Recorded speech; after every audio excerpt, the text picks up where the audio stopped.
মূলত এসেছিলাম গতকাল আমাদের ২৮ নম্বর ওয়ার্ডের কার্যকর্তারা, তারা ভারতীয় জনতা পার্টির, তারা এলাকায় ড্রাগস, গাঁজা ইত্যাদি নেশার সামগ্রী যাতে বন্ধ হয় তার জন্য একটা সচেতনতামূলক র্যালি করেছিল।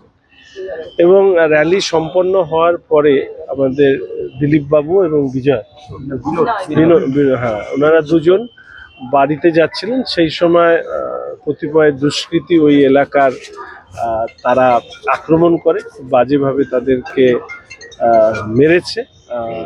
গতকালই আমি পুলিশ প্রশাসনকে যা বলার সেটা আমি জানিয়ে দিয়েছিলাম। আর আপনাদের মাধ্যমে এইটুকু জানিয়ে দিচ্ছি যে আমাদের এক্ষেত্রে নেশার সামগ্রী এইভাবে বিক্রি করার ক্ষেত্রে আমরা জিরো টলারেন্স নীতি গ্রহণ করব। আমি আজকে বসবো আমি অ্যাডমিনিস্ট্রেশনের সাথে। আমাদের মুখ্যমন্ত্রী যে নির্দেশিকা দিয়েছে তা অক্ষরে অক্ষরে পালন করতে হবে প্রশাসনকে। যিনি পারবেন না তাকে দায়িত্ব থেকে অব্যাহতি দিয়ে দেওয়া হবে। আজই এই কাজ শুরু হবে।